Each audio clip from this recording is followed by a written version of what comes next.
Yung 10 hearts dito, every card 1,000 pesos. Pag binuksan natin, dapat hearts yung lumabas. 10 yung hearts, kaya 10,000 pesos. Ikaw pala yung bahala kung mag-go ka pa or mag-stop ka na. Sige. Okay, sige, naintindihan niya. Okay. So, bubuksan ko na to.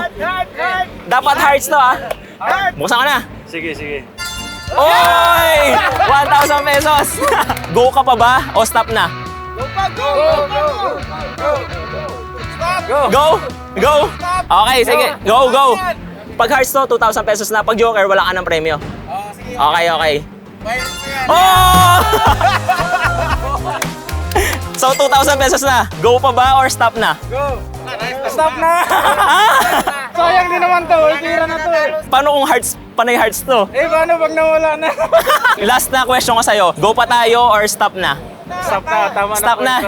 Kailangan ko rin. Sure na yon. Sige. 2,000 pesos. Kung nag-go pa siya, tingnan natin sana. So, ito. Asayan. 3,000.